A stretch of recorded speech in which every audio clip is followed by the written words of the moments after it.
पुष्पा काशीत बीडवरूनच आहे।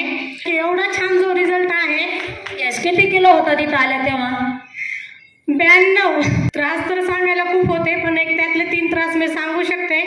पहिला म्हणजे माझा जो पीसीओडी प्रॉब्लेम होता की 25 ते 30 वर्षापासून होता, तो पण सॉल्व्ह झाला अगदी 3 महिन्यात कॉलवरती आल्यानंतर। त्याचबरोबर दुसरा जो की मला बीपीची टॅबलेट चालू होती 4 वर्षापासून, आणि जे कोणी बीडमधले असतील ते सगळे ओळखतात, मुळे डॉक्टर आपले दीप हॉस्पिटलमधले, त्यांनी पण सांगितलं होतं की त्यांना मी विचारलं होतं सर किती दिवस टॅबलेट घ्यावा लागेल, तर त्यांनी सांगितलं होतं मॅम टॅबलेट आता तुमच्या सोबतच जाईल, तोपर्यंत बंद होणार नाही। आणि रिझल्ट असा आहे की अवघ्या 3च महिन्यात माझी बीपीची टॅबलेट पण बंद झाली। आज मी कसलीही टॅबलेट घेत नाही, 1.5 ते 2 वर्ष झाले। मुळे डॉक्टरला विचारूनच केलं ना पण यस, त्यांना विचारूनच बंद केल्या। आणि तिसरा प्रॉब्लेम म्हणजे मला गुडघ्याचा एवढा प्रॉब्लेम सांगितला होता की रेणू हॉस्पिटल, हे पण सगळं प्रसिद्ध आमच्या बीडमध्ये हॉस्पिटल आहे, त्यांनी पण सांगितलं होतं की तुमच्या गुडघ्याचं ऑपरेशन करावं लागेल।